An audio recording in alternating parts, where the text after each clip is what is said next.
Buongiorno a tutti da Giulio Cainarca e buongiorno a Carlo Cambi che vedo già collegato con noi. Intanto però quest'oggi a scatola chiusa, ci spiegherai poi perché dobbiamo essere accompagnati da un pezzo che tutti ricordano e tutti conoscono, vero Carlo? Sì, vai, vai, Regia, vai butta. direttorissimo, buongiorno a tutti. Carissimo Carlo, tra poco ce la raccontiamo. Intanto dalla regia parte questo pezzo che tutti ricorderanno senza dubbiamente. Ti hanno visto bere a una fontana che non ero io.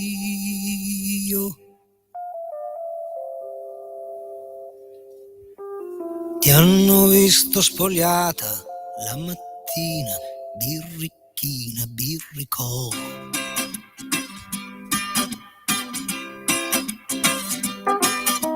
Mentre con me non ti spogliavi neanche la notte e t'eran botte, Dio, che botte. Ti hanno visto alzare la sottana fino al pelo, che nero. Poi m'hai detto, poveretto, il tuo sesso dallo al gabinetto.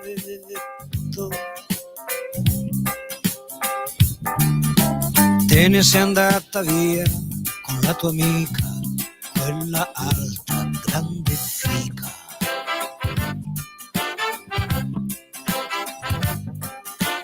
Tutte e due a far qualcosa di importante, di unico e di grande.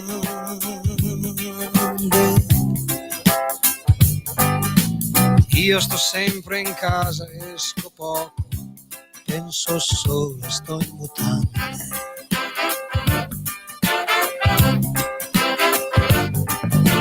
Penso a delusioni, a grandi imprese, a una thailandese.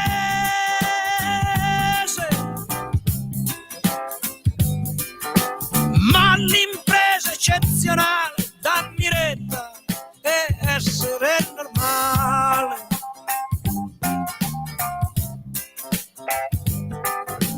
Quindi normalmente sono uscito dopo una settimana.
E non mi andava di censurare, tagliare, eccetera, questo pezzo. Carlo, tu non l'hai sentito per intero perché sennò No, poi no, i vabbè, lo social, conosco a però lo memoria, conosci a ne memoria. conosco la È genesi, una bellissima storia. conoscevo il mio amico Lucio che rimpiango ogni momento della Ma mia guarda, esistenza. guarda, c'è da rimpiangerlo veramente perché a parte la musica, ma anche i testi erano meravigliosi. E, Allora, ehm, perché t'ho perché? fatto mettere questa Perché? canzone? Disperato erotico Perché stonk. siamo al disperato erotico Trump. Trump, esatto. Sì, perché quella canzone scritta Mm. da Lucio una quarantina d'anni fa entrò come una bomba nel nuovo comunismo di allora e fu guardata dai perbenisti come una sorta di provocazione. Se tu ascolti quel testo, ti rendi conto che oggi nella cultura woke sarebbe impossibile da cantare. E c'è una frase, c'è un verso meraviglioso che l'impresa eccezionale, dammi retta, è essere normale. Normale. Mm. Allora io credo che Donald Trump abbia vinto perché ha compiuto questa impresa eccezionale. Eccolo qua, Carlo. Ha Ce l'avevo compiuto nel questa cassetto da impresa. 2 anni.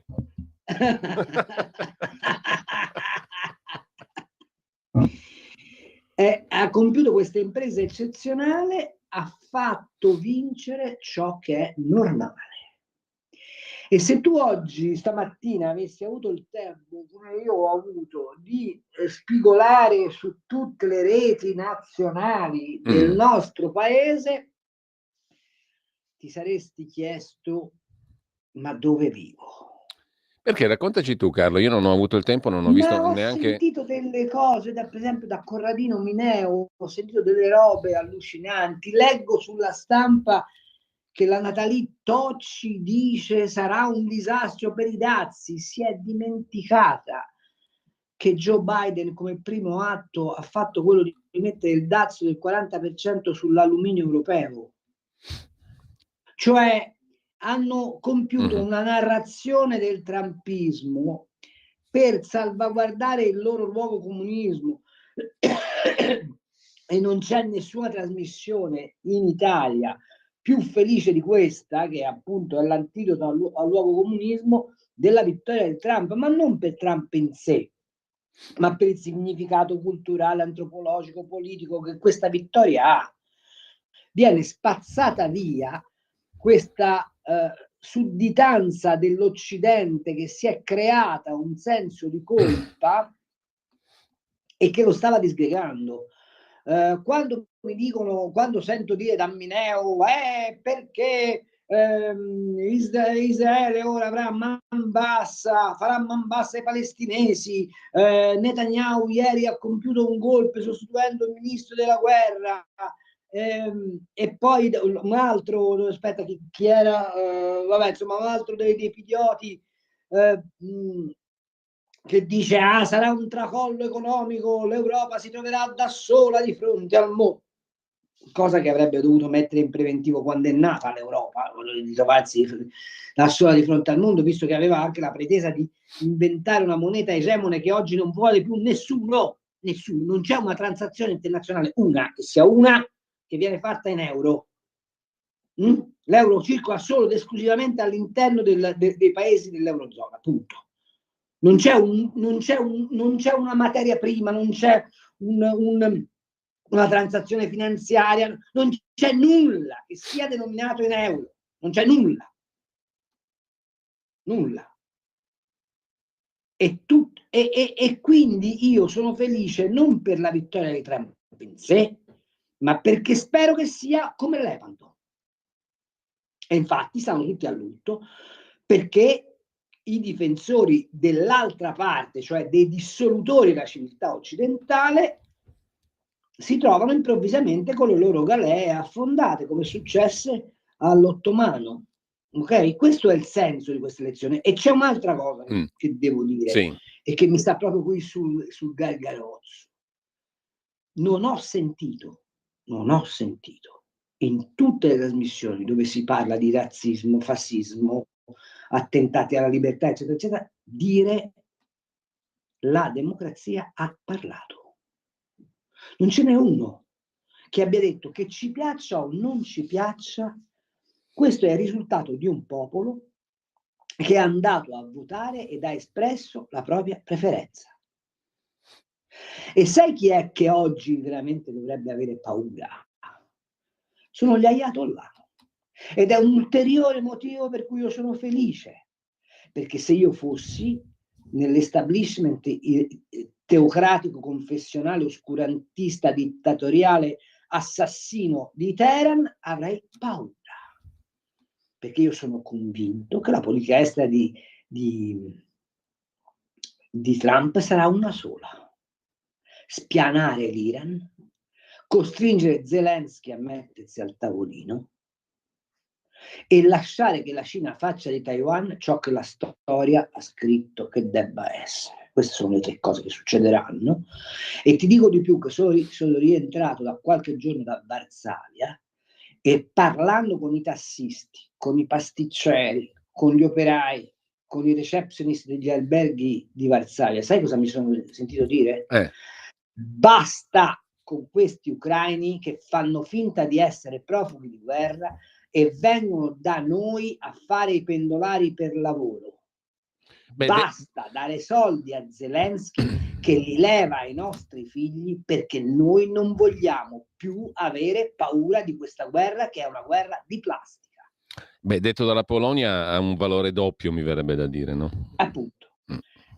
Questi continuano a concionare e a parlare senza fare i conti con la realtà. Il successo di Donald Trump, che è anche un successo popolare, perché stavolta, al contrario dell'altra volta, ha vinto anche nel voto popolare, sì. E tant'è vero che i repubblicani vincono sia al Senato che alla Camera, e quindi è un mandato pieno.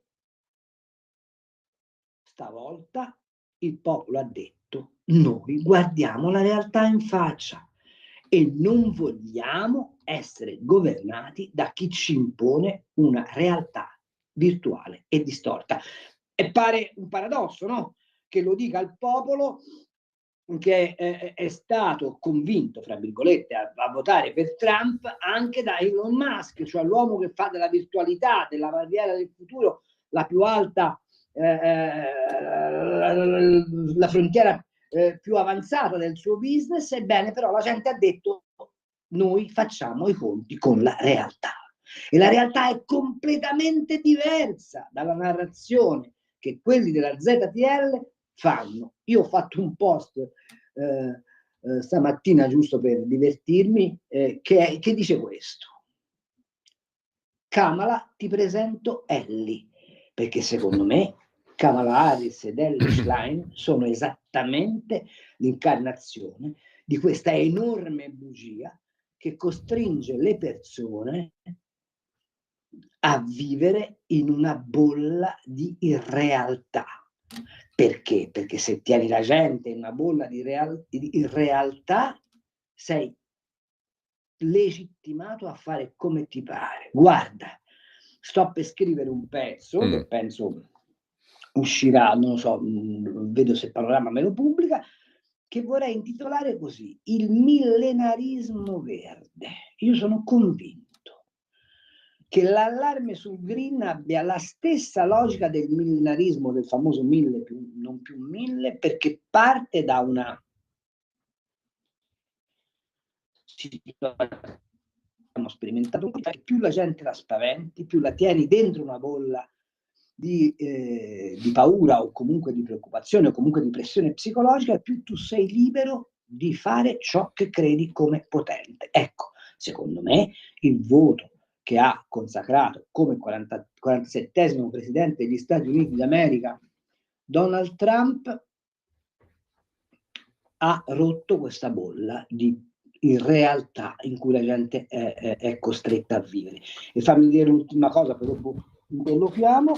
Sono felice che il lavoro fatto da un fiorentino egregio che si chiamava Philip Mazzei abbia trovato oggi una nuova occasione di speranza. Dice: ma chi è Philip Mazzei? Philip Mazzei è quel signore che va in America, si porta dietro delle barbatelle di Sangiovese, le pianta in Virginia, insegna a Franklin a fare il vino, e Franklin, innamorato di questo scienziato fiorentino, gli dice: ma voi nel Granducato, pensa, la radice del Rinascimento italiano, come vedete l'uomo? E Filippo Mazzei gli scrive la dichiarazione di indipendenza degli Stati Uniti d'America. Quindi quando io parlo del millenarismo, penso che l'antidoto al millenarismo sia il Rinascimento. Allora fu il Rinascimento, e oggi ci serve un nuovo Rinascimento, rimettere l'uomo al centro della scena politica, che è esattamente quello che più o meno consapevolmente gli elettori americani hanno fatto scegliendo Donald Trump. Ce la farà a fare quest'opera? Io non so se ce la farà lui, quello che so è che quello è il messaggio, insomma. Dalla gente nasce questa domanda, nasce in America, è nata in Europa sta prendendo anche, tra l'altro, delle pieghe molto, molto preoccupanti, perché sì, in Europa c'è una tensione antidemocratica, cosa che non esiste negli Stati Uniti e che stamattina in nessuna trasmissione è stata detta, e cioè che è la riprova che la democrazia americana è una vera democrazia, perché è capace di assorbire al suo interno delle spinte anche forti, trasformandole in consenso. Ma in tutto il mondo c'è questo, come c'è la rivolta contro l'idea della globalizzazione imposta peraltro dai democratici americani e portata al massimo livello da quello scellerato uomo che si chiamava Barack Obama, di farla finita col fatto che dipendi dagli altri. L'idea di essere di nuovo proprietari del proprio destino, questo è quello che secondo me ha animato l'elettore di Trump, più o meno consapevolmente, è quello che anima anche lo spirito europeo, o almeno lo spirito mediterraneo, che chiede all'Europa meno vincoli, più efficienza, e probabilmente che a cui l'Europa probabilmente non può rispondere, perché c'è un tema, e mi fermo, che è come la nuova Commissione europea si porrà di fronte non tanto all'amministrazione Trump, ma al voto che rende possibile l'amministrazione Trump. Io fossi in Ursula von der Leyen, tutta una serie di parole d'ordine che derivano dal ciarpame sinistroide le metterei velocemente da parte, se non vuole condannare l'Europa alla marginalità nel mondo. Ecco, tra l'altro l'Europa però è un attore politico molto limitato, no? Perché è la sintesi, appunto, è la sintesi, poi in realtà non è neanche la sintesi. All'interno dell'Europa contano, non so se contano ancora, perché mi pare che contino sempre di meno quelle che erano gli azionisti forti della compagine europea, no? In primis Germania e Francia. Non so se contano ancora, non so se hanno lo stesso peso che hanno avuto storicamente. Secondo te, nel rapporto con l'Europa, intesa però come azionisti forti, singoli paesi, attori determinanti o che pesano qualcosa, cambia molto o adesso con la rivittoria? Perché tra l'altro è una rivittoria quella di Trump. E un'altra domanda che volevo farti è questa qui: secondo te il fatto che abbia vinto una seconda volta lo rende ancora più forte, più capace di andare in quella direzione che il voto popolare ha espresso e che tu hai riassunto prima magnificamente, in estrema sintesi, cioè capace di raccogliere quel messaggio e di tradurlo in atto? Perché se ricordiamo, la prima presidenza Trump ha avuto notevoli punti di successi interessanti e di cambiare, però alla fine non è rimasto nella storia, no? O più di tanto. Forse anche è stato sottostimata. No, non è rimasto nella storia perché gli montava quella pressione popolare interpretata dal woke. Ecco, appunto, adesso forse è cambiata un po' la situazione. È completamente cambiata, è la sconfitta di quel mondo, tant'è vero che la reazione di quel mondo è rabbiosa. Cioè non faranno Capitol Hill, ma quindi in sintesi è più forte adesso di prima Donald Trump. Sì, ho letto distrattamente l'inizio di un editoriale del direttore della Stampa, che ormai sembra diventato un giornale probabilmente di potere al popolo, una roba del genere. E d'altra parte è giusto che sia così, perché sennò gli ERCA come fanno a tenere buono Landini, che non gli va a rompere le balle sulla deindustrializzazione di Stellantis e la rapina dei soldi pubblici che Tavares ha in testa di fare. Detto questo, il direttore della stampa dice ma questo ha 78 anni, come farà a guidare l'America? Questo a 78 anni, a parte che a vederlo sul palco sembrava un ragazzino, ma detto questo,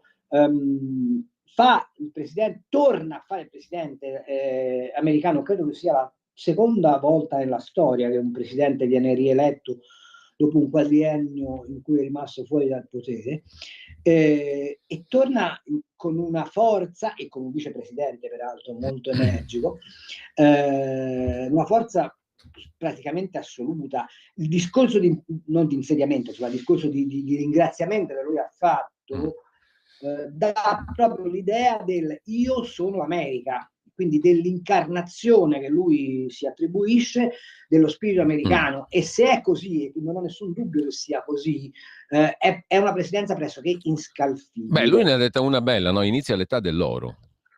E appunto inizia l'età dell'oro, allora ha detto io sono l'America, ha anche detto un'altra cosa. Guariremo questo paese malato.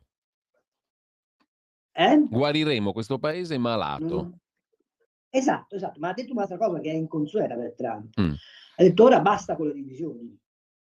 Cioè ha capito che è investito, fra virgolette, o perlomeno ritiene di essere investito di una missione importante, la ricostruzione e ricostituzione della grandezza americana.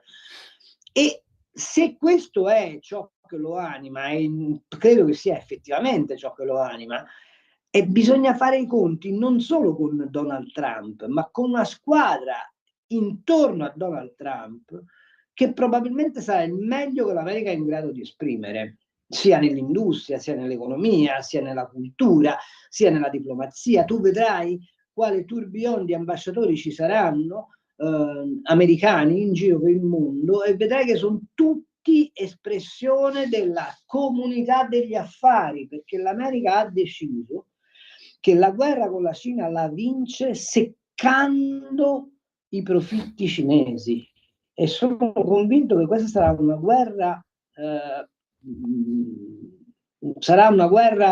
commerciale molto dura. E per questo dico che l'Europa bisogna che si attezzi, che la von der Leyen vada subito a chiacchierare con Trump, che se la pianti col delirio greco e con tutte queste robe qua, perché altrimenti rischiamo di soccombere. Carlo, abbiamo un piccolo stacco adesso, brevissimo.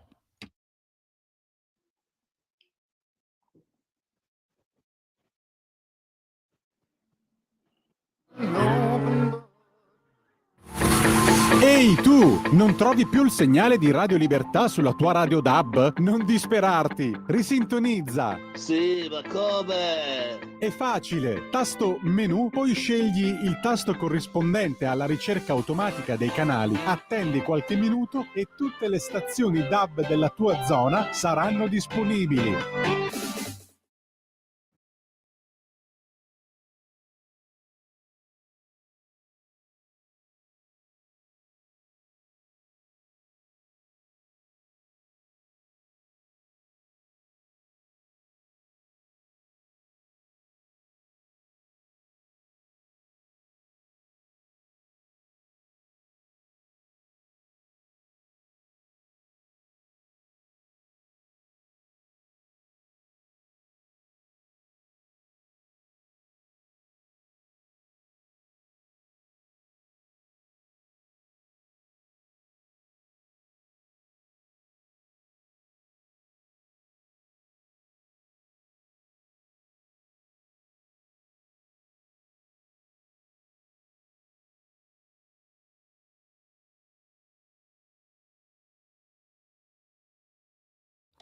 E questo qui è Willie Nelson, che a 91 anni se n'è uscito con il 76esimo album, mi sembra, una roba del genere, 150 in tutto, 76esimo album da studio. Non credo proprio che sia un trampiano, ma è un grande comunque, una grandissima voce statunitense. Willie Nelson. Tutti hanno diritto di sbagliare qualcosa nella vita. No, questo qua comunque rimane un grandissimo. E appunto, a 91 anni se n'è uscito con questo bellissimo album, sono l'ultima foglia dell'albero, canta di se stesso. Notare una cosa meravigliosa, non so se ce l'hai sotto il computer. Guarda i siti dei giornali italiani che sono fermi nell'attribuzione dei seggi dei grandi elettori, perché fanno fatica ad ammettere che Trump abbia vinto. Beh, insomma, vabbè, questo rientra nel quadro che tratteggiavi all'inizio della tua conversazione. Tra poco sentiamo anche le telefonate, dei messaggi degli ascoltatori allo 02 92 94 7222 per intervenire in diretta. Messaggi WhatsApp e anche audio al 340 6709 659. Volevo chiederti però come leggi tu questo grande elogio che ha fatto Trump di Elon Musk. È nata una stella, è nata una nuova stella, un grande, un grandissimo, abbiamo passato 15 giorni insieme, eccetera, eccetera. Sul capitolo guerre, io mi sono figurato questa immagine, mi è venuta in mente stamattina, voi vedete che questo tira sul telefono, chiama Putin e si mettono d'accordo. E sul Secondo me, più che chiamare Putin, chiama Zelensky. anche, diciamo. No, e gli dice una cosa che sanno tutti. Noi americani non siamo più interessati agli investimenti che ci sono in America e che la famiglia Biden ha fatto a mano franca. Sulla quale ci sarà, secondo te, qualche sviluppo giudiziario, presumibilmente? Ma no, sai, gli americani sono diventati come gli italiani, sulla sinistra non si indaga mai. Tu cosa ti aspetti da Elon Musk per tornare là? La nuova Da stella? Elon Musk mi aspetto un revirement. Io sono convinto che Elon Musk a un certo punto dirà l'intelligenza artificiale non ci serve e dirà che il green è probabilmente meno urgente di quello che si pensa.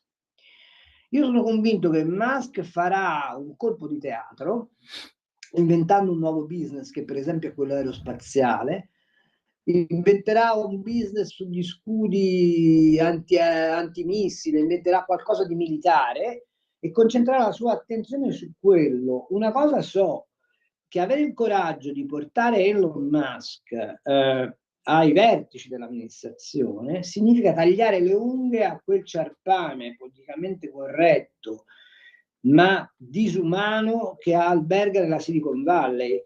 Chi rischia grosso oggi è il signor Microsoft, chi rischia grosso è il signor Zuckerberg, chi rischia grosso è il signor Bezos, cioè questi che si credevano vincolis solutis da qualsiasi legge, perché si trovano un loro diretto concorrente ad essere di fatto il braccio destro e forse anche sinistro del presidente degli Stati Uniti d'America, e credo che Trump abbia cercato e abbia trovato e abbia sostenuto Elon Musk, perché Elon Musk è la rappresentazione più attuale dello spirito animale del capitalismo e dunque di quel sogno americano che è c'è un'opportunità per tutti, su quale Trump fonda da sempre la sua opzione politica. Vedrete che peraltro secondo me gli americani con Musk tenteranno di vincere, probabilmente la vinceranno, la battaglia tecnologica contro la Cina, che è il vero terreno di scontro dei prossimi 20-30 anni. Io probabilmente non ci sarò a raccontarlo, ma mia figlia che lo vivrà avrà probabilmente questo grande scenario di fronte a lei. Chi vince sulla tecnologia fra Cina e America? E quale tecnologia? Una tecnologia che prescinde dall'umano o una tecnologia che ancora è controllata dall'umano e serve all'umano? Ecco, io credo che aver portato Musk dentro la stanza del potere da una parte ne sterilizzi la follia ultra umana, perché sapete che Musk si è inventato i chips da mettere nel cervello, ha sperimentato frontiere dell'intelligenza artificiale che vanno in direzione del computer che prova sentimenti, eccetera, eccetera, ma quando dovrà fare i conti con la politica, quindi con la necessità di soddisfare anche esigenze assai banali come quello di mangiare e bere degli uomini, dovrà rifare i conti con l'umano. E dall'altra però porterà un contributo di intelligenza o comunque di spinta propulsiva verso l'intelligenza di particolare significato nell'amministrazione Trump. Allora abbiamo una telefonata 02 92 94 7222 per chi vuole intervenire in diretta con Carlo Cambi. Pronto? Pronto? Buongiorno. Buongiorno, mi chiamo Dario, chiamo da Valdobbiadene, in provincia di Treviso. Prego. al comma 2 dell'articolo 1 si dice che il potere spetta al popolo. Io adesso aggiungerei americano, che con il suo voto può condizionare le scelte politiche ed economiche dell'Italia. Perché è triste sentire stamattina sia da parte di chi ha, tra virgolette, vinto tifando Trump, sia da chi ha perso tifando Kamala Harris, che il voto americano condizionerà le scelte politiche e economiche del nostro governo.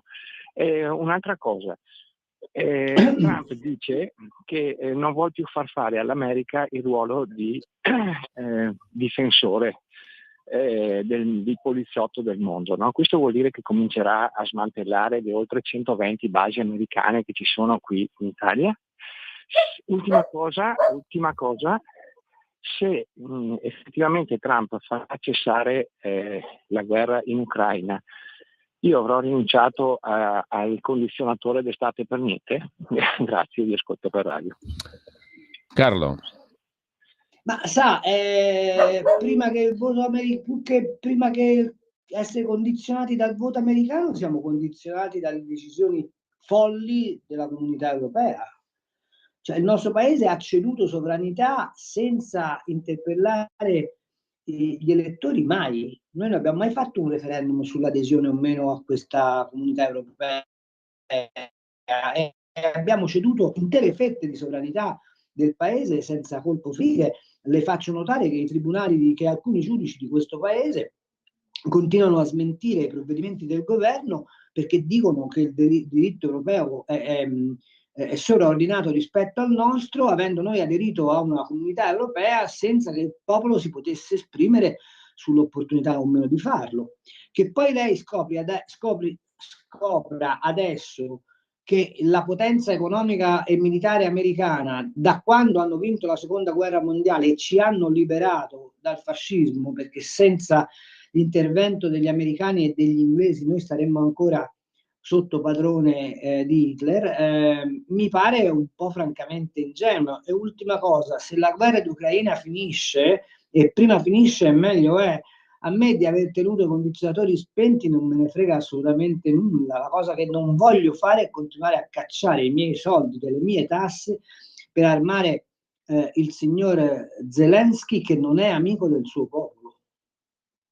Una domanda via WhatsApp. È plausibile che Musk dirotti, scrive l'ascoltatore, le sue energie di visionario nell'ottica che diceva Carlo verso progetti incentrati sulla crescita statunitense come aerospazio e energia nucleare? Perché no, la fusione sarebbe compatibile col suo essere visionario, la fusione nucleare e trasporto di massa, Hyperloop, perché no, treni che negli Stati Uniti sono pietosi. Ne sono convinto di più che farà questo, perché è comunque una frontiera di business interessantissima. Senti, l'altra cosa appunto è il rilancio dell'economia reale. Possibile? Realistico? È indispensabile per loro. Tieni presente che le amministrazioni democratiche, a cominciare dalla folle apertura della Cina al WTO senza condizioni, hanno distrutto in larga misura la capacità industriale degli americani, tant'è vero che il povero Biden, anche se rincoglionito, ha dovuto ricorrere al cosiddetto Inflation Act, quello che ha cacciato 740 miliardi di dollari sull'industria americana apparentemente per il contrasto del cambiamento climatico, ma in realtà semplicemente per recuperare posizioni. La vittoria di Trump probabilmente con una visione molto non turbocapitalistica ma molto liberale dell'economia, è una visione tutta incentrata sul recupero di produttività da parte dell'impresa americana. Sai, quando tu vedi che perfino i Biden, o meglio i funzionari di Biden, hanno chiamato Stellantis dicendo: ma scusate, gli impegni che vi eravate presi sull'occupazione a Detroit che fine hanno fatto? E in America, quando ti chiama il governo su queste cose qua, visto che non rompono le balle come l'Europa continuamente alle imprese, non devi stare tranquillo. Credo che sia il sintomo più evidente del fatto che gli americani hanno deciso di riprendersi in mano la primazia economica nel mondo. Con la vittoria di Trump, scrive Gianni da Roma via WhatsApp 340 6709 659, mentre per la diretta ricordo il numero è lo 02 92 94 7222. Con la vittoria di Trump, scrive Gianni, grande vittoria, si conferma semmai ce ne fosse ancora bisogno che quello che i media ci raccontano per voce dei soloni opinionisti con certezze da sondaggi sicuri sono solo le loro ideologiche speranze, non realtà. Comunque io che solone non sono, posso azzardarmi a dire che dopo Trump il presidente degli Stati Uniti sarà proprio Elon Musk, scrive Gianni da Roma. Allora, non credo che ne abbia bisogno onestamente Elon Musk, visto che conta su un patrimonio personale di alcune centinaia di miliardi, ma insomma... No, ecco, scusami, di alcune centinaia di migliaia di miliardi. Per l'Italia, vabbè, sì, concretamente, essere, secondo te, Carlo, non mi meraviglierebbe. per l'Italia, per noi, diciamo, per questo governo in questo momento e per l'Italia in generale, cosa cambia? Se cambia qualcosa. Beh, credo che allora, intanto la posizione di Salvini, che è stato l'unico ad aver avuto il coraggio di apertamente dire io sto dalla parte di Trump, poi gli hanno provato a cucire addosso il fatto che stava con Trump perché in realtà vuole stare con Putin, c'è tutta una serie di elucubrazioni sinistroide di alcun fondamento. Ci dà un vantaggio nelle relazioni sicuramente. Il fatto che oggi la Meloni, appena Trump come dire, è stato certo la vittoria, non mi è piaciuta molto la posizione attentista della Meloni, ma insomma comunque lasciamo perdere, non è importante quello che penso io di questo. Si è subito complimentata. Credo che per noi sarà una buona opportunità, anche perché, così rispondo alla tua domanda che mi avevi fatto sui presunti giganti europei. L'abitudine di Trump è di non trattare con gli aggregati, ma di fare raccordi bilaterali con i paesi. In un bilaterale con questa Italia Trump si trova a suo agio e probabilmente l'Italia si trova a suo agio con questo Trump, prescindendo dall'Europa. Allora, c'è una telefonata. Che peraltro sarà il suo mestiere nascosto, sarà proprio quello di smontare l'Europa in quanto tale.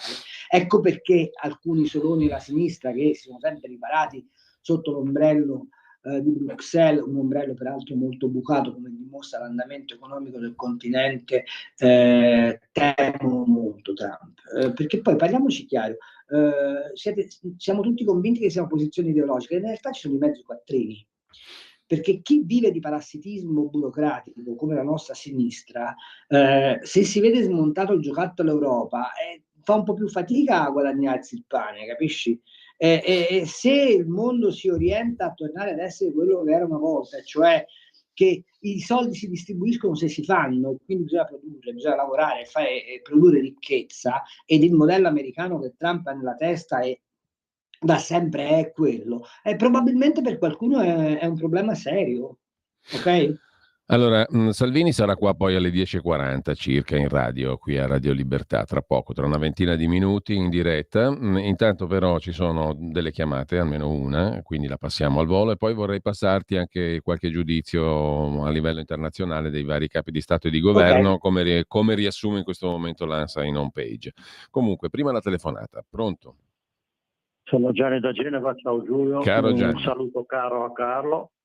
Con l'occasione che venga Salvini alla radio, chiedigli un po' se siamo in grado di cambiare il comma 1 dell'articolo 117 della Costituzione e cercare di tornare un pochettino sovrani, cioè che il Parlamento comincia a contare un pochettino, come che non conta da tempo. Poi per quanto riguarda le elezioni americane, io non le ho assolutamente, non le ho ascoltate perché non mi interessava vedere tutta quell'enfasi, insomma, quel circo lì. Però certamente che Trump è sicuramente meglio di Kamala Harris, quello è indubbio. Solo che noi adesso siamo in grado di poi recuperare il tempo perduto, punto interrogativo, che è tutto distrutto in questo paese e in Europa. con la guerra in Ucraina, con i rapporti con la Russia, cosa facciamo? Facciamo i finti tonti di non prendere più materie prime? Punto interrogativo. Va bene, grazie Gianni. Se vuoi un commento veloce, Carlo, poi passiamo anche dei messaggi audio. Sai, sulle materie prime ci siamo già abituati a stringere la cinghia.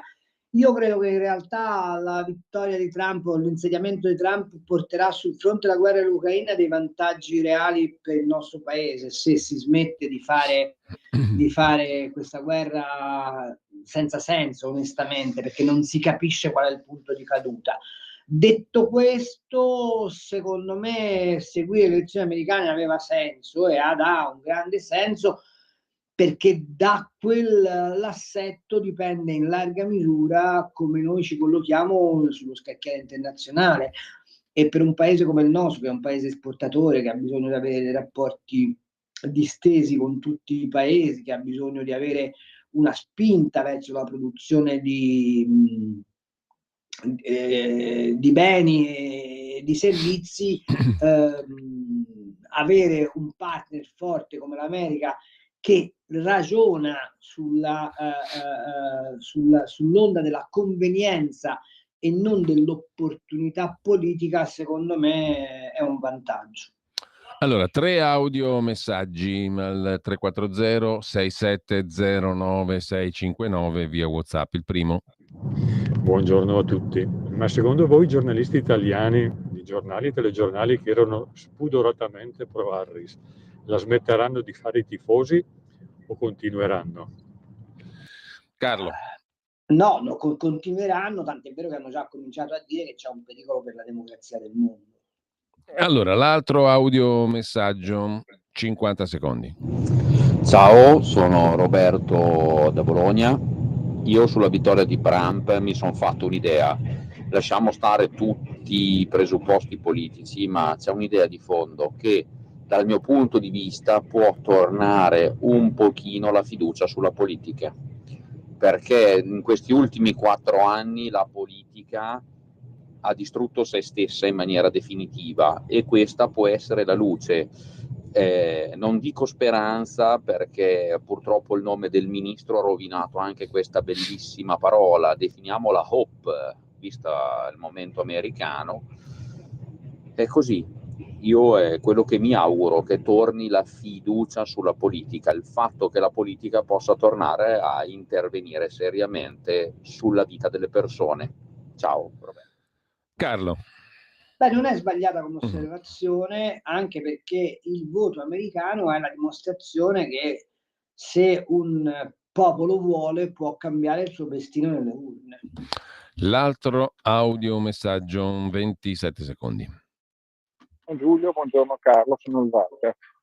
In tutto questo, contentissimo della vittoria di Trump, Elon Musk, compagnia bella, però la figura del vicepresidente Vance, che secondo me è una figura molto importante, soprattutto per il futuro, vorrei un parere vostro, perché io ho sentito parlare, ho letto legge americana, mi sembra proprio una persona che sia già, diciamo, sulla strada per diventare il futuro presidente più che Elon Musk. Grazie, Walter. Carlo. Sì, sono d'accordo. Vance è una forza da natura, intanto ha una base elettorale molto forte, ma soprattutto è un bianco della middle class orientato a non ricadere nell'equivoco della società liquida. E questo rafforza, anzi secondo me ha portato molto consenso a Biden e sono d'accordo, è vero, potrebbe essere un nuovo presidente, cioè il successore di Trump, anche perché non credo che Musk abbia interesse a fare il presidente degli Stati Uniti, lui conta già di più del presidente degli Stati Uniti. Allora, un messaggio ancora, riflessione, scrive Gino. Contento per Trump, ma non pensate che entrambi i partiti, repubblicano e democratico, avrebbero dovuto presentare 2 giovani candidati e non 2 vecchi o la Harris? Questo per il futuro mondiale.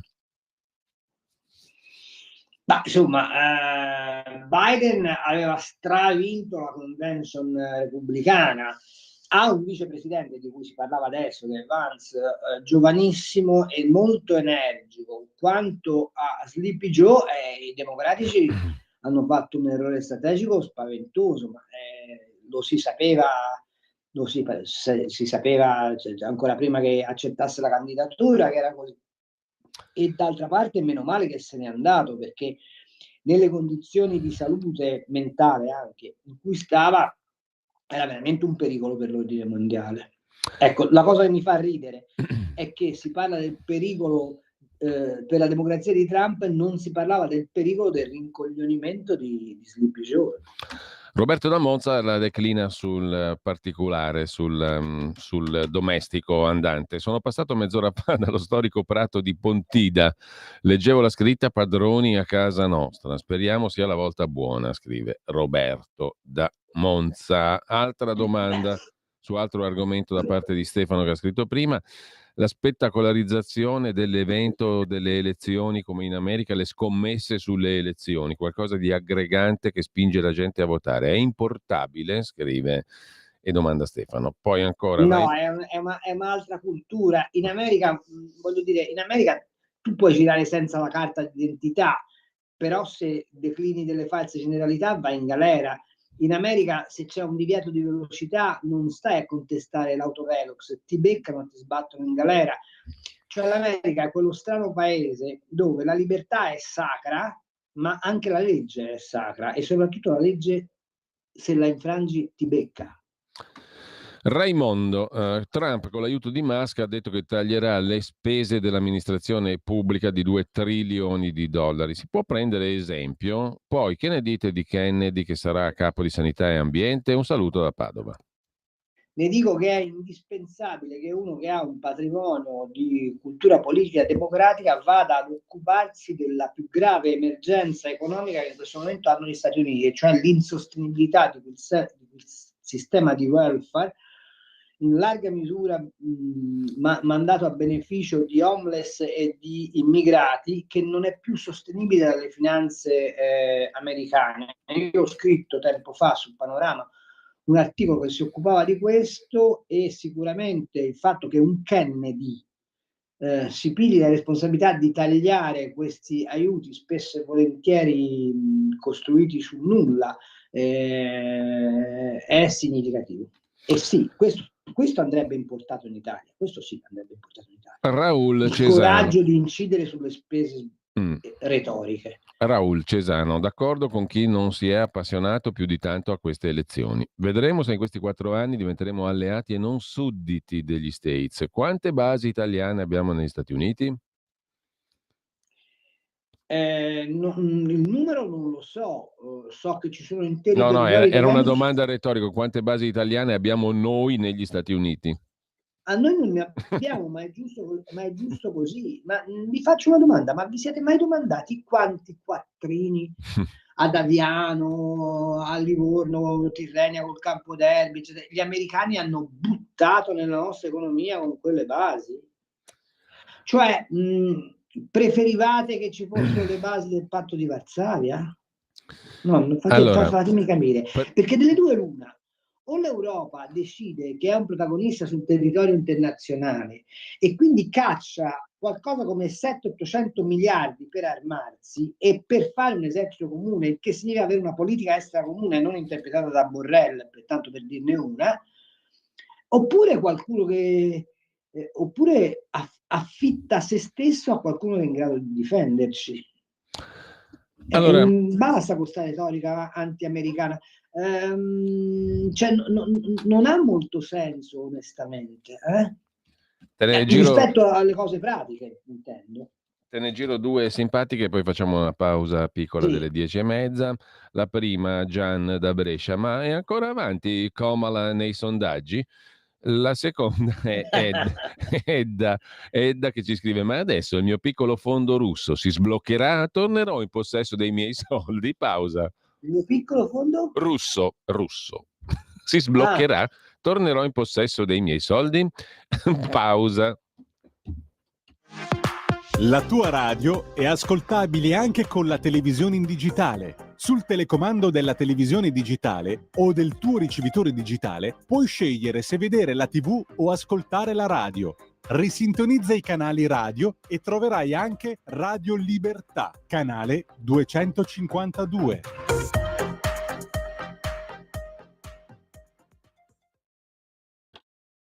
Allora, rieccoci in Mi onda verrebbe con... da dire, se ci telefonava prima sul fondo russo l'avremmo spiegato qualcosa.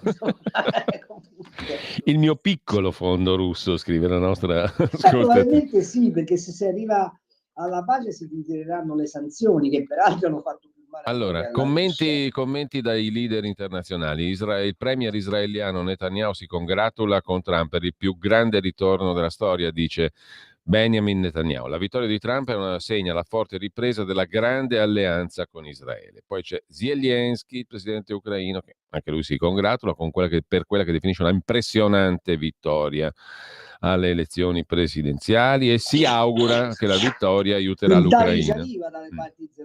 Si augura Zelensky che la vittoria di Trump aiuterà l'Ucraina a ottenere una pace giusta, come dicevi tu prima, Carlo. Mi sono appena congratulato con Trump, il segretario generale della NATO Mark Rutte, per la sua elezione, la sua leadership sarà ancora una volta fondamentale, eccetera, eccetera. Viktor Orban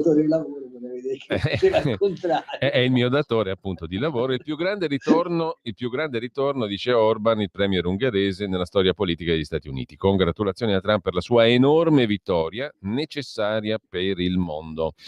Dmitry Medvedev, l'ex presidente russo, vicepresidente del Consiglio di sicurezza russo. Donald Trump ha una qualità che ci è utile. Essendo uomo d'affari fino al midollo, è mortalmente avverso a spendere soldi per tirapiedi, accoliti, alleati idioti. La domanda è a quanto Trump sarà costretto a dare per la guerra in Ucraina, scrive su Telegram Dmitry Medvedev. Un paio di giorni fa ho scritto su Telegram del feroce consenso bipartisan anti-Russia a Capitol Hill. Queste valutazioni sono giuste anche in considerazione della maggioranza elefantiaca del Senato, dice ancora Medvedev. Ma Trump ha una qualità appunto utile, che essendo un uomo d'affari è avverso agli idioti e ai tirapiedi. La domanda è quanto Trump sarà costretto a dare per la guerra. Lui è testardo, ma il sistema è più forte. In ogni caso, la feccia verde di Kiev sarà sepolta fino alle orecchie dalla polvere bianca. Questo è il signor Medvedev. Scrive Xi Jinping, no, la Cina cosa dice? No, vediamo un attimo. Cosa dice la Cina? Non credo che abbia parlato Xi, probabilmente ha parlato il ministro degli esteri. Allora, vediamo un attimo cosa ci racconta. Sì, il ministro degli esteri, la portavoce del ministro. Di solito i cinesi ci mettono quella settimana e mezzo. Comunque la portavoce, giustamente come hai rimarcato, del Ministero degli Esteri, Mao Ning, dice: le elezioni presidenziali sono affari interni degli Stati Uniti, rispettiamo la scelta del popolo americano, la nostra politica nei confronti degli Stati Uniti è coerente, continueremo a gestire le relazioni in conformità con i principi di rispetto reciproco, coesistenza pacifica, cooperazione win-win. L'auspicio, una coesistenza pacifica appunto con Washington. E ancora più diretto il commento del Ministero degli Esteri cinese sulla rielezione di Trump in questo senso. Dopo che i risultati del voto saranno pubblicati, gestiremo le questioni correlate in conformità con la consueta prassi, ha aggiunto la portavoce del Ministero degli Esteri. Macron si è congratulato, si è detto pronto a lavorare insieme con rispetto e ambizione. Ha fatto le congratulazioni, sono pronto a lavorare con le sue convinzioni e con le mie, con rispetto ed ambizione, pace, prosperità e bla bla bla. Il premier britannico Starmer si è congratulato anche lui, storica vittoria, non vede l'ora di lavorare con Trump, Keir Starmer, stretti alleati fianco a fianco in difesa dei valori. Speriamo che duri sufficientemente. Il leader del partito spagnolo, il leader del partito spagnolo Vox, Santiago Abascal, congratulazioni a Trump. Oggi dobbiamo festeggiare l'importanza del voto ispanico in questa vittoria del mondo libero. È l'ora dei patrioti, è l'ora della libertà. Poi Matteo Salvini, che tra poco sarà qui a Radio Libertà. Lotta all'immigrazione clandestina, taglio alle tasse, radici cristiane, ritorno alla pace, libertà di pensiero e no ai processi politici. Anche negli Stati Uniti vincono il buon senso, la passione e il futuro. Buon lavoro, Presidente Trump, ha scritto su Instagram il leader della Lega, che tra un po' sarà qui con noi. Nel centrodestra, Fratelli d'Italia e Forza Italia non erano tutti convinti che Trump fosse la migliore delle soluzioni, ha detto Salvini, e penso che altri anche nel centrodestra la pensassero in modo diverso, mi sembra evidente. Ciò non intacca l'azione di governo, che è un'azione italiana. Salvini ha ricordato di essere stato uno dei pochissimi in Italia a non nascondere la preferenza per Trump, in un ragionamento di logica e interesse nazionale. Quello in cui spero maggiormente, ha detto ancora Salvini, è una chiara visione del mondo col ritorno alla pace.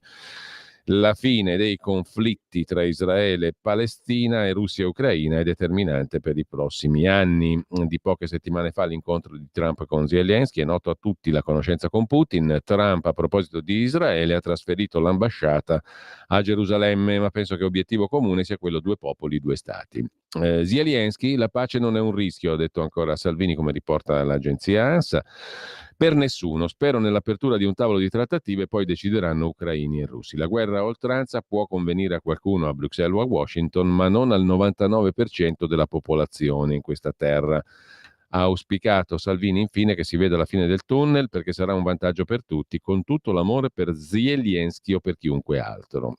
Dopodiché ci sono state settimane e settimane di trasmissioni e articoli sul fatto che avrebbe vinto la Harris, sarebbe stata la scelta migliore rispetto a Trump, pericolo fascista, macista. Le sue politiche, come il taglio delle tasse, la lotta all'immigrazione clandestina, la visione chiara del mondo, la priorità al ritorno alla pace sono le nostre. Il presidente Trump farà gli interessi dei cittadini americani. Se nel perseguire questi interessi si riuscisse a creare un nuovo equilibrio internazionale con la chiusura dei conflitti tra Russia e Ucraina, Israele e Palestina, sarebbe l'intero mondo a guadagnarci. E infine, come riporta dettagliatissimamente l'agenzia ANSA, ancora le parole di Salvini: se avessero dovuto votare i giornalisti italiani avrebbero scelto Harris, ma il punto è che non votano solo coloro che sono politicamente orientati. Ha votato la gente, bianchi, neri, latini, giovani, anziani. Per la prima volta Trump ha preso la maggioranza dei voti popolari, quello che dicevamo prima, che dicevi prima, Carlo, non solo dei delegati che poi lo eleggeranno. Hanno votato decine di milioni di uomini liberi. Sono felice perché una parte della vittoria è anche di Elon Musk. Sono un sostenitore del futuro e dell'innovazione. Anche per l'Italia e per l'economia italiana la vittoria di Trump è una buona notizia. Così l'agenzia ANSA, che poi si diffonde in altri commenti minori che evito di citare. Comunque, c'è qualcosa che ti ha colpito tra tutte queste frasi, Carlo? E poi ci ascoltiamo un pezzettino. Onestamente no, devo dire che quello che esprime Salvini è più o meno quello che ci siamo detti fino adesso, ovviamente lui lo dice molto meglio di noi, ma è una visione pragmatica del rapporto con l'America e con Trump. Tutti sanno una cosa però, che mentre se avesse vinto la Harris, l'America sarebbe stata una specie di muro di gomma. Con Trump è un bel muro di cemento armato, cioè ci devi fare i conti e secondo me quella che mi colpisce di più di tutti è la dichiarazione, devo dire la verità, dei cinesi, che capiscono che non hanno più un'agibilità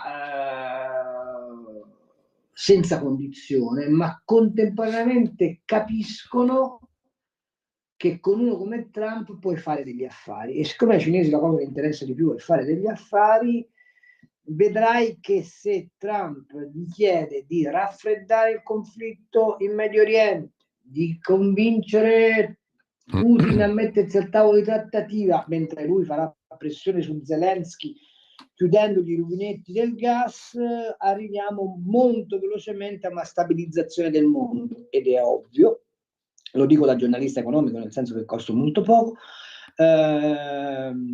che più c'è stabilità, più c'è prosperità. Allora, adesso un pezzo di Willie Nelson, 91 anni, nuovo album, dopodiché si accomoda in studio anche Giovanni Sallusti e per telefono avremo Matteo Salvini tra poco.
Willie Nelson, il vecchio leone, a 91 anni, 76esimo album in studio, 150 album in tutto, una roba micidiale. Poi sarà pure amico di Kamala Harris, di chi vuole lui, ma è un mito vivente. 91 anni e questa voce qua, questa grinta nel cantare. Meraviglioso, credo tu possa condividere, Giovanni. Sei amico di Kamala Harris, nessuno è perfetto, ma non posso che sottoscrivere la tua valutazione artistica. Ma guarda, Giovanni, che lui lo fa. Ciao Carlo, scusami, ciao. Kamala, ciao. Cosa, scusa? Lo fa apposta per consolare Kamala. C'è giusto, c'è un retropensiero. La quale ha detto... Ho fatto un altro post stamattina che era: Kamala, tu chiamala se vuoi illusione, i giardini di novembre si vestono di nuovi colori, tanto per rimanere in tema di canzonette. Beh, l'editoriale definitivo in realtà. Intanto, a proposito di Kamala Harris, non sembra intenzionata, scrive la nostra agenzia ANSA, a riconoscere subito la vittoria a Donald Trump, nonostante si profili il trionfo netto di Trump. Ci sono ancora voti da contare, ha detto il co-presidente della campagna di Kamala Harris, Cedric Richmond. Beh, dunque, se volete vi do un po' di dati in diretta. Allora, a me risulta che il Nevada, che è arrivato più o meno al 98% delle schede, il compagno Trump sta al 51,55, in Arizona il compagno Trump sta al 51 e siamo all'85% delle schede, in Wisconsin 51 contro 47 siamo praticamente alla fine, in Michigan 51,1 contro 47,2, in Maine 53,1 contro 44,3, in Alaska 55,8 contro 48. Questi sono gli stati ancora che devono arrivare. Non mi pare che si possa dubitare più che tanto. Non è messo malissimo, diciamo, non è messo malissimo Donald Trump. Non è messo malissimo. Ciò nonostante la vicepresidente in Italia sarebbe Ciò nonostante la vicepresidente la sentirete domani. Intanto Carlo sei chiamato alla porta, noi stiamo chiamando Matteo Salvini. Diciamo noi mentre aspettiamo Matteo Salvini che dovrebbe palesarsi a breve, dico solo che se il co-presidente della campagna di Trump a parti invertite avesse fatto questi distinguo, avesse trascinato un non riconoscimento di una vittoria palese, come sta facendo invece quello della campagna Harris, sarebbe uno scandalo enorme sui giornali, ci sarebbe l'eversione in corso, la democrazia americana sarebbe finita. Questo sempre per tornare al doppiopesismo della bolla, che è una banalità, ma se sono banali loro non è colpa nostra, ecco. Però Giovanni, mi consentirai che io stamattina, spigolando su tutte le televisioni, non ho sentito uno che abbia detto c'eravamo sbagliati, chiediamo scusa. No, ci mancherebbe. Okay. Avevi un'aspettativa un po' bizzarra, francamente. Sì, capisco che sia bizzarra, però siccome abbiamo tutti la testa dell'ordine professionale in tasca, assolutamente, che ci imporrebbe anche una deontologia, diciamo, di stare aderente ai fatti, poi dopo le interpretazioni sono un altro paio di maniche. I fatti li hanno smentiti clamorosamente e se uno piglia delle topiche ogni tanto potrebbe anche dire scusate, no. Cioè, ho letto della roba in giro, lo dicevo prima, che mi mette i brividi, ma non tanto perché uno non possa avere una posizione diversa da quella che esprime Donald Trump, ma perché è proprio la negazione dell'essenza della nostra professione. Cioè, prima c'è un fatto e tu affermi il fatto, poi dal fatto trai delle considerazioni che non necessariamente sono come dire, orientate tutte nello stesso senso, ma insomma, stamattina sentir dire che il popolo americano ha votato contro la libertà, cioè, francamente... come dire, aggiorniamo il concetto di ossimoro. Ecco. Esatto. Credo che Salvini sia in linea. No, non riusciamo a raggiungerlo. Scusi, dottor Cambi. Ultimamente è un po' ingrassato, però. Come dire, è una constatazione di fatto. Ne approfitto per passare dei messaggi che sono arrivati intanto al 340 6709 659. Dottor Cambi, da chi deve difenderci l'America? Da un'ipotetica invasione della Russia stremata dalle sanzioni? Ci spieghi da dove viene questa minaccia militare? Dal fatto che abbiamo sul territorio oltre 120 basi della NATO? Buona giornata. il nostro amico forse non considera che esiste un'associazione che si chiama BRICS, che in questo momento riunisce più del 50% della popolazione mondiale e rappresenta il 48% del PIL. Lui è convinto che l'immigrazione che stiamo subendo sia semplicemente una questione economica o possa diventare un'offensiva demografica per condizionare le nostre civiltà? Punto di domanda. Cucchiamoci un messaggio audio. Lo riascoltiamo, adesso lo mandiamo in onda. Buongiorno, sono Giovanni dalla provincia di Novara. Volevo chiedere, secondo voi Trump seguirà un percorso, diciamo così, tra virgolette, più morbido, oppure sarà deciso nel contrastare le politiche woke, immigrazioniste, eccetera, arrivando quindi per forza di cose a uno scontro forte tra le varie linee di pensiero. Bene, grazie Giovanni, ma intanto dalla regia ci dicono che abbiamo in collegamento Matteo Salvini. Ci dicono che abemus Matteo Salvini in collegamento. Sei con noi, Ministro? Buongiorno Giulio, buongiorno Giovanni, buongiorno a chi ci ascolta. Sì, sono in ufficio, la mattinata è cominciata presto, la nottata è finita tardi, però giornata storica dove diciamo che le energie si moltiplicano. Diciamo mattinata interessante su ambo le sponde dell'Atlantico, no? Da un certo punto di vista.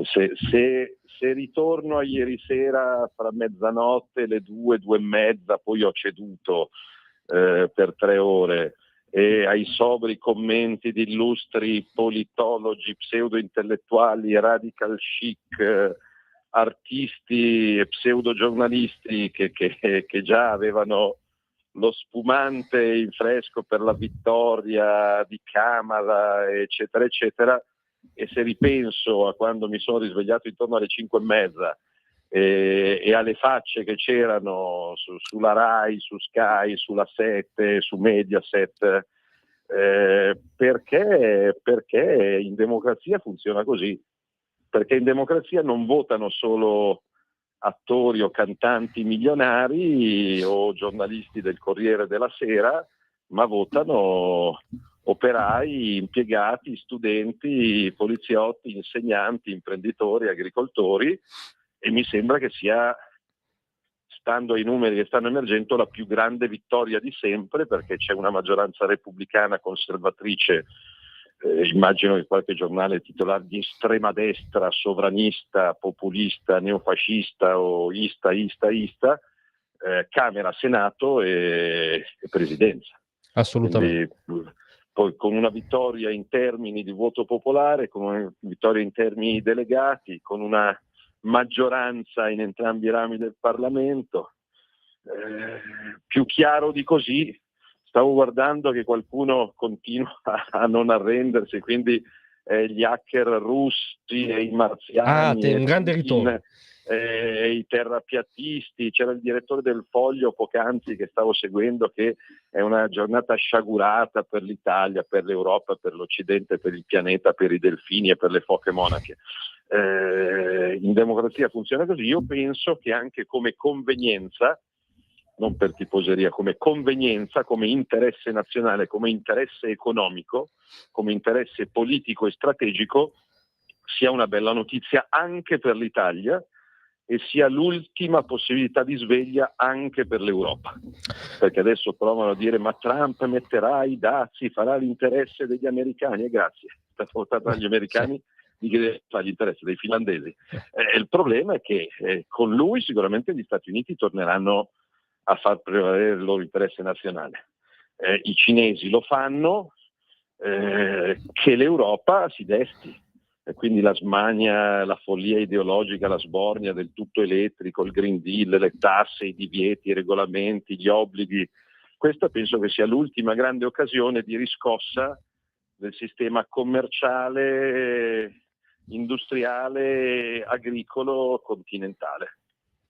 Tra l'altro tu come sottoscritto eri reduce anche dalla vittoria del Milan, quindi una nottata, diciamo, memorabile da vari punti di vista. Ma guarda, davo più probabile la vittoria di Trump che non la vittoria del Milan a Madrid. Quindi quando la serata si è aperta così ho detto o è un'epopea trionfale oppure c'è qualcosa che non funziona, anche perché ricorderete, ne avrete parlato in radio sicuramente nelle ultime settimane, i sondaggi vedevano la Harris davanti e Certo. gli attori,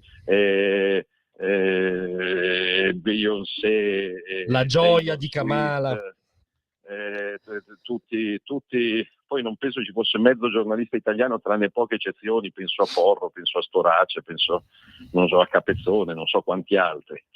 Però diciamo che adesso, e poi al di là di tutto, il tema della pace e dell'ordine mondiale per me è prioritario. Infatti, se riuscirà a fare, magari non in 24 ore, come aveva detto, ma nell'arco di qualche settimana o anche di qualche mese, se riuscirà a riportare colloqui e dialogo fra Russia e Ucraina, fra Israele, Iran e Palestina, ecco, diciamo che potrà ambire al Nobel per la pace, perché al di là dei discorsi economici, la fine delle guerre sicuramente sarebbe un boost, sarebbe un volano, sarebbe un rilancio anche per la crescita economica italiana ed europea, però pensiamo a quante vite, a quanti bambini, a quanti civili si potrebbero risparmiare senza una volontà di andare avanti a tutti i costi con queste stramaledette guerre. Ecco, questo secondo me è il fattore più importante, ancor più della lotta all'immigrazione clandestina, al muro ai confini col Messico, la rivendicazione orgogliosa delle radici cristiane, tutti temi, per carità, che condivido al 100%, però il tema della pace e della serenità a livello globale per me è assolutamente prioritario.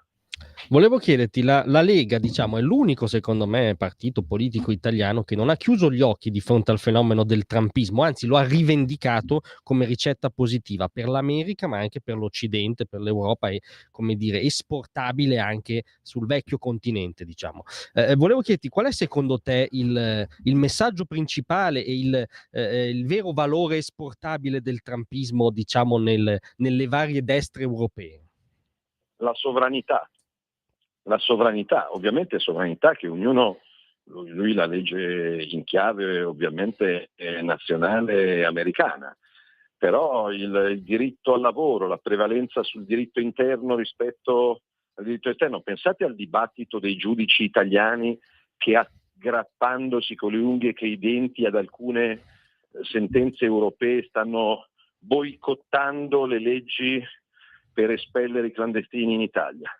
Ecco, vuol dire che il diritto italiano deve prevalere sul diritto europeo, col massimo rispetto per un mercato comune, per tutto quello che abbiamo in comune, però io penso che il messaggio che arriva dagli Stati Uniti, con forza che nessun sondaggista e nessun giornalista aveva individuato, perché andate a leggervi ancora i giornali di ieri, dove, per quello che tu dicevi, la Lega e il sottoscritto erano presi per i fondelli.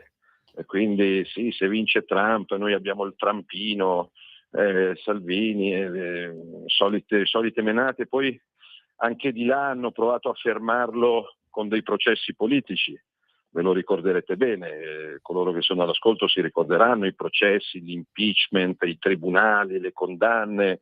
Poi di là hanno addirittura sparato, qualcuno se prova a cancellarlo, però hanno provato a fermarlo non solo con i processi politici ma anche con le pallottole, e stiamo parlando di una vittoria senza precedenti. Noi cosa facciamo? Festeggiamo? No, con calma, però analizziamo quali sono i punti su cui poter lavorare insieme. Chiaro che anche qualora avesse vinto la Harris i rapporti tra Italia e Stati Uniti erano e sarebbero rimasti solidi. Questa per me è una grande occasione. E infatti ho visto i messaggi di Marine Le Pen, di Viktor Orban, di Geert Wilders. Non oso immaginare domani la rassegna stampa di Radio Libertà con i commenti disperati, preoccupati, angosciati della Repubblica, del Corriere, del Fatto Quotidiano, del Foglio, dell'Avvenire. Li possiamo anticipare volendo, diciamo, credo che possiamo anticipare. Ecco, possiamo fare un concorso con gli ascoltatori per fare la radio interattiva, pronostica il titolo, quindi se ci saranno più evocazioni di fascismo, di macismo, di omofobia, di ignoranza, perché adesso immagino che usciranno delle dotte analisi e Trump l'hanno votato i bifolchi, i trogloditi, gli analfabeti, e i cowboy. Quindi però finché a sinistra ragionano così, per carità di Dio, va bene anche a livello nazionale. Se l'opposizione è quella di Conte e Schlein sui contenuti che stiamo vedendo, io sono in ufficio da stamattina presto, al di là delle elezioni americane, il tema della sicurezza sui treni per i lavoratori, per i viaggiatori. Noi stiamo lavorando per aumentare ancora di più i 1150 uomini di FS Security che sono ragazzi che chi prende il treno vede in pettorina, che servono a tutelare sia i lavoratori che i viaggiatori. È chiaro che se ci sono immigrati irregolari che menano, picchiano, assaltano e accoltellano addirittura e qualcuno ci impedisce politicamente o giudiziariamente di allontanarli e di espellerli, io ne posso assumere anche 10.000 di uomini e donne che per fare sicurezza sui treni. Però, e lo faremo, l'obiettivo è di salire rispetto a questi 1150, però è chiaro che siccome buona parte di queste aggressioni sono per mano di immigrati irregolari, è chiaro che il tema sicurezza e immigrazione spero che capiscano che anche negli Stati Uniti molti neri, molti latinoamericani, molti immigrati hanno votato Trump perché vogliono stare tranquilli a casa loro, come succede in Italia, che la Lega è più votata nelle periferie che non nei centri storici dove girano col monopattino o con l'auto elettrica ultimo modello. E quindi dobbiamo cercare di dare risposte anche sul tema fiscale. Stiamo parlando di una legge di bilancio che parte da buone basi perché aumenta gli stipendi a circa 15 milioni di lavoratori dipendenti che guadagnano fino a 40.000 euro all'anno, quindi è sicuramente una buona parte della forza lavoro che avrà più soldi in busta paga dal 1° gennaio. Però bisogna fare di più per le partite IVA, per i lavoratori autonomi, per le imprese, per il diritto a una equa pensione anche in termini di età, aiutando a uscire chi non se la sente o chi non può andare avanti rispetto ai tempi previsti dalla legge Fornero. Quindi io penso che gli americani abbiano votato per il tema fisco, per il tema sicurezza e per il tema pace, sostanzialmente. Esatto, sì, contro l'indicazione dell'editorialista collettivo. Ministro, so che devi andare, quindi insomma ti ringrazio di essere stato con noi e ci aggiorniamo sul concorso sulle prime pagine. Se volete poi nel pomeriggio la giornata è tosta, anche perché poi ho il question time oggi in Parlamento dove risponderò su temi di tutti i generi, sulle infrastrutture, sui trasporti, sulle opere pubbliche. Però magari nel pomeriggio, se ce la facciamo, una chiacchierata anche con gli ascoltatori per capire il voto americano come può influire su quello che accade in Italia e in Europa, se riesco la faccio volentieri. Ben volentieri. Ci aggiorniamo allora e buon lavoro. Ok, grazie. Beh, insomma, diciamo che possiamo trarre una prima, se vuoi, morale anche extraamericana. Forse questa affermazione con queste dimensioni di Donald Trump ci dice qualcosa anche, no, sulle destre occidentali tout court, no? Sulle parole d'ordine delle destre occidentali contemporanee, no? sul modello, sulla direzione. Insomma, prima Salvini ha fatto una mappa un po' politica, no? Orban, Wilders, la Le Pen che si annuncia ancora più competitiva dell'ultima volta alla prossima corsa all'Eliseo. Io aggiungo anche il presidente argentino Milei, che sta tenendo in piedi un esperimento interessantissimo ultraliberista in Argentina. È ovvio che sono delle destre molto differenti tra loro e delle storie nazionali molto differenti tra loro. Però insomma, no? Cioè, che ci sia una potenziale mappa internazionale sovranista, conservatrice, chiamatela come volete, secondo me è un fenomeno interessante la contemporaneità. Ecco, questo volevo mettere agli atti. Non so se il nostro Carlo Cambi ancora in linea con noi. No, io sono d'accordo con te, devo dire che trovo limitativo, scusami se mi permetto Giovanni, ma insomma fra di noi non c'è bisogno di essere, come dire, troppo in punta di fioretto.